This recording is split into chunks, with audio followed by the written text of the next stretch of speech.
Quick. Written and narrated by Jimmy Dantes. Cover art by Dan Murdoch. Chapter 1. City by the City. Late one summer afternoon, Desmond Quick strode through Tumbledown City, seeking the new office of Ratsbane Meats and Furs. Somewhere in his middle 20s, he was clean-cut and well-dressed, the most notable pieces of his ensemble being a wide-brimmed hat and a many-pocketed long coat. The ward of Tumbledown City was comprised of tattered warehouses and factories long ago abandoned to Mudhaven, after which they'd been divided up and reshaped into countless tiny flats and sliver shops. Along Cat Piss Alley, Desmond spotted a wooden sign upon which was painted the crude rendering of a dead rat and the words Ratsbane Meats and Furs. The sign extended from a 2-story shop set into the corner of a small warehouse. Desmond found the front door in an adjacent alley, then entered. Inside, Scotty Tillman, a short boy with unkempt hair, sat cross-legged on the floor, a black terrier beside him.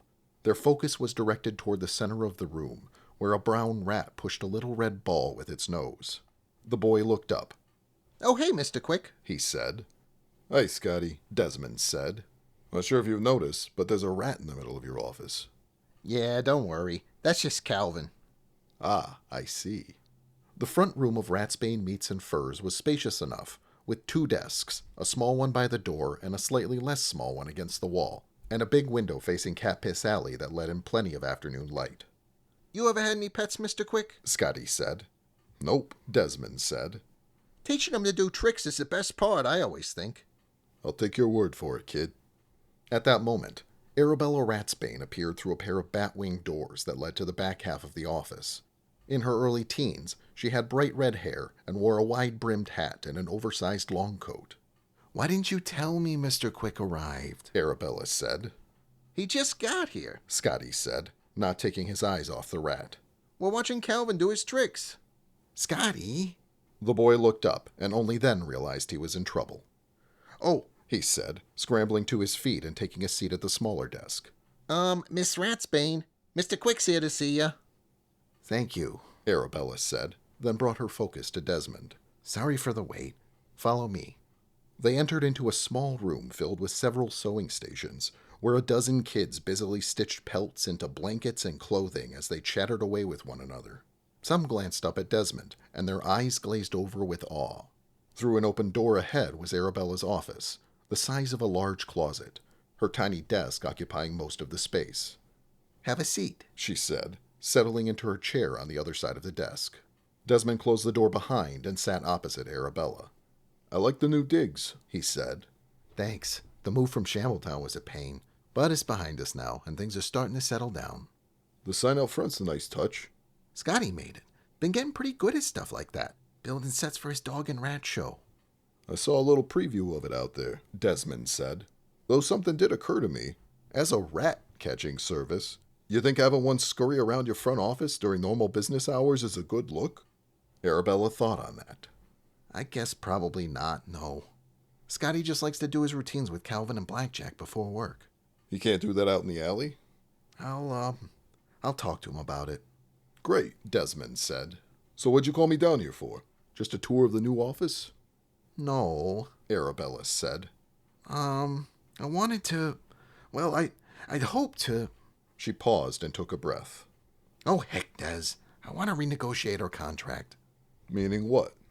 "Meaning I think I should get a higher percentage of the profits going forward." "How much more?" 75-25. Desmond said, considering. "Also," Arabella went on, "sometime in the near future, I'd like to discuss buying you out of your share of the company." "Now that is asking a lot." "And yet I don't think it's asking too much. We've been in operation 17 quarters now, and when we started, we were only pulling in a couple hundred marks a week. Now it's over 10 times that, and I'd say a lot of it's due to my hard work, ingenuity, and dedication to this company."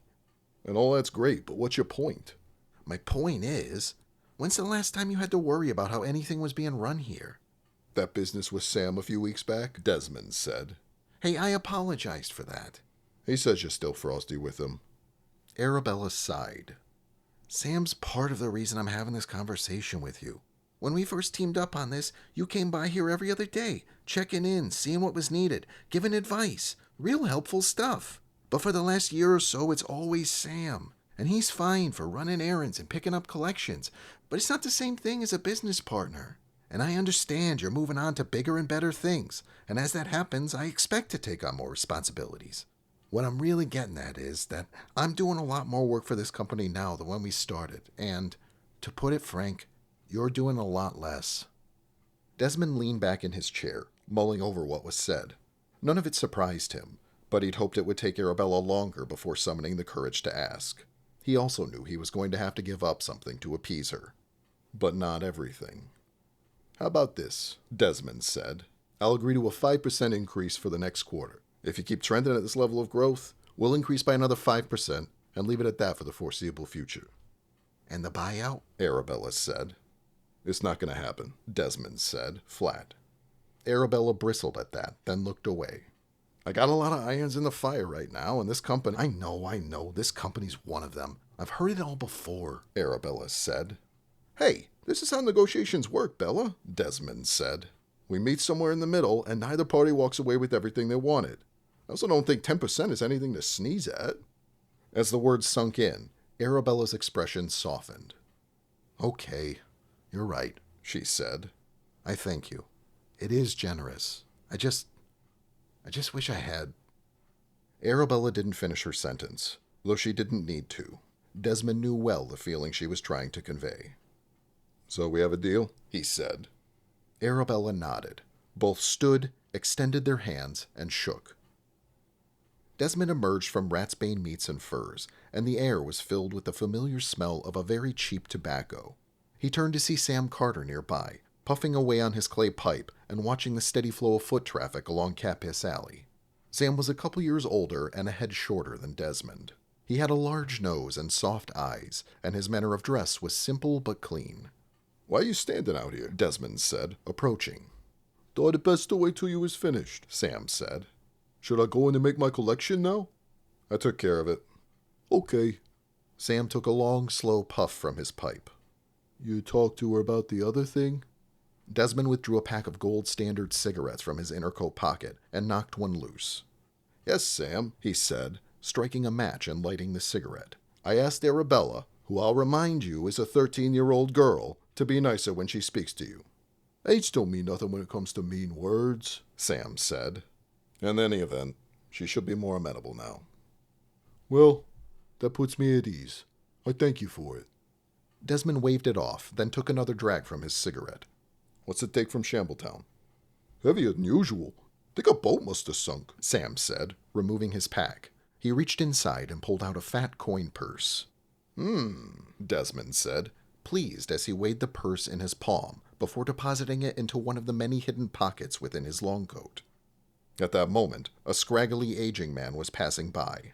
Something about Desmond and Sam caught his attention, and he drew near, assuming the shy posture of someone who wants something from a pair of strangers.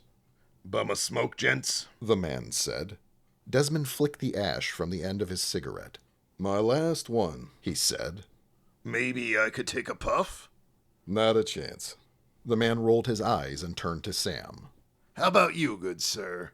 Reluctant, Sam went to give the man his pipe, but Desmond stepped in, placing a hand on his shoulder. I don't smoke," Sam said, hiding the pipe behind his back. The man's mask of congeniality fell away.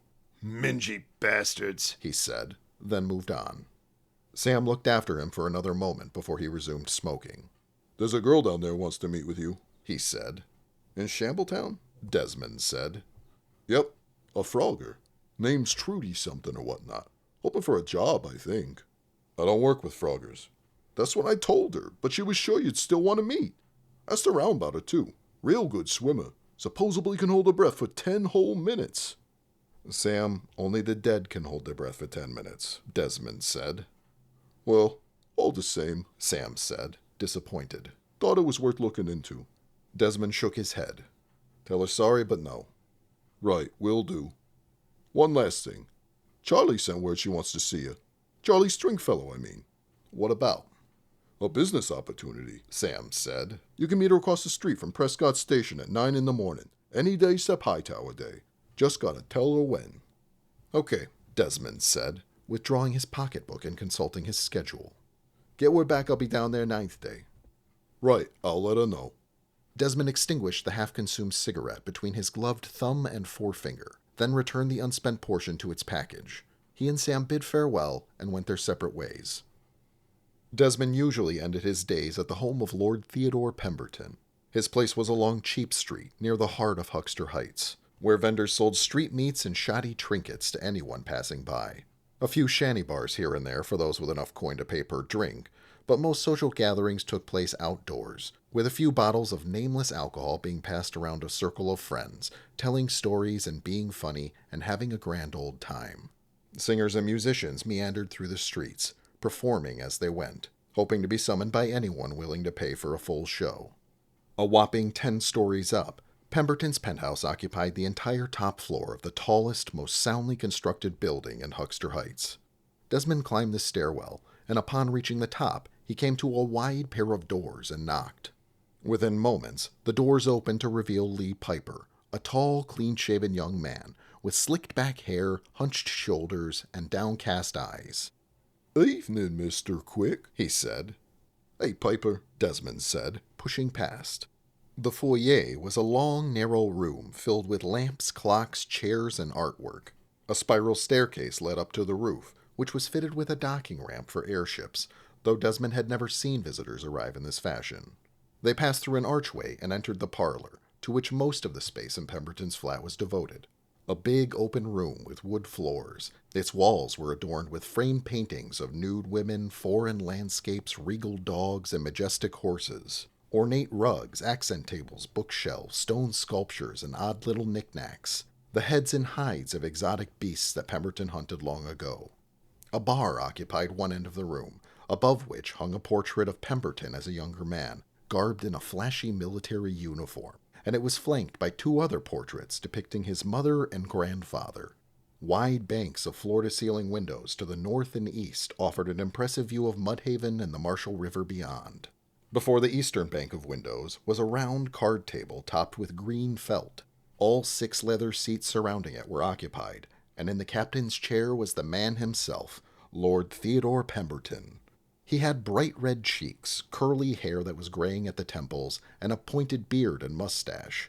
He was overweight, though he didn't look it, and he wore a gold-trimmed dinner jacket, tan trousers, and a top hat. "Quick, old boy!" Pemberton bellowed brightly. "You've arrived just in time for the good part." "I can't wait to hear it, Mr. Pemberton," Desmond said. "Yes." Pemberton had to think for a moment. "Where the devil was I again?" "Something about hunting? Unclaimed lands?" one of his guests replied, then tossed a couple clay chips into the pot. "I raised 20 marks." "Right, the unclaimed lands," Pemberton said, adding 2 of his own chips. "What an adventure that was." "I'd always heard the unclaimed lands was off limits," another guest said, folding.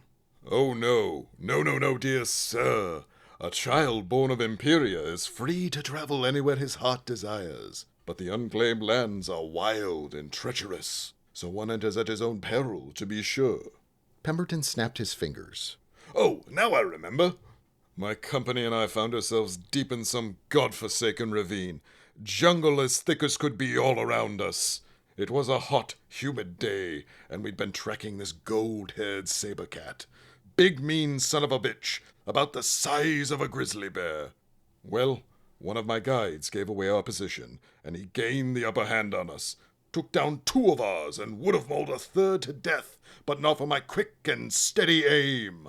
I lifted the rifle, fixed the mighty beast in my sights, then pulled the trigger. Bang! Piercing his heart with a single shot. He dropped dead right there." "That's this one?" another guest said, gesturing to the mounted head of a jungle cat with 2 long incisors protruding from its top row of teeth. "Indeed, a worthy adversary. Always saddens me retelling the story of that hunt, reflecting on my fallen comrades. Though I suppose it's good to think often on absent friends and the adventures shared with them." Pemberton raised his glass. "To better times, gentlemen." Having anticipated the forthcoming toast, Piper appeared at Desmond's side with a tumbler of gin. Desmond accepted and raised his glass. "To better times," they said in unison, then drank. After the toast, Desmond took stock of the bar, noting anything that needed to be replenished on his next trip to the Black Bazaar. When that was done, he approached the card table, where another game of Bridge Street No-Draw was underway. "If there's nothing further, Mr. Pemberton, I'll take my leave," Desmond said. "Nothing further, Quick," Pemberton said, lighting up a cigar.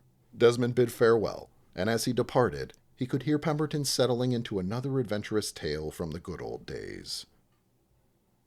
It was shortly before 11 o'clock when Desmond turned off of the main thoroughfare that ran through Copper Gardens, navigating a series of short, nameless alleys until one opened up into a small triangular clearing known locally as Fleabite Square. Stacks of quiet tenements formed its perimeter, and looking up, Desmond could see a few of the windows were occupied by residents smoking cigarettes or getting some fresh air. One of the smokers was an old man who observed him with indifference. Desmond nodded in his direction, and the old man nodded back. At the center of the square was a stone fountain with features that time had weathered into obscurity, an inconstant flow of water dribbling from its top down to a shallow pool at its base. Desmond approached the entrance to his ground-level flat, unbolted 5 locks, then entered. His flat consisted of a single room, large enough to accommodate a bedroll, a narrow desk and chair, a line of slim cabinets, and a wash basin. After flipping a switch to activate the overhead mana lantern, Desmond removed his long coat and hung it from a hook near the door. Then he pulled off his gloves, revealing a missing 4th finger on his right hand. At the desk, he thumbed through his journal of trades and transactions, summing up what was bought and sold that day, determining profit, and adding it to his total net worth. Any spending cash he'd need for the next day was returned to the coin purse. Then he stepped over to the bedroll, pulling it back to uncover the floorboards. Concealed beneath one of the shorter boards was an iron lockbox, which Desmond unlocked and opened, adding today's earnings to the pile of coins within.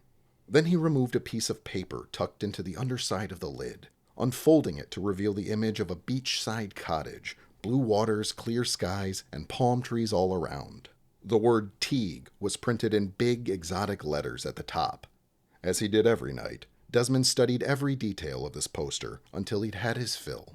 When he was finished with the lockbox, he sat in his chair and pulled out a pack of gold standards, knocking one loose and setting it to his lips.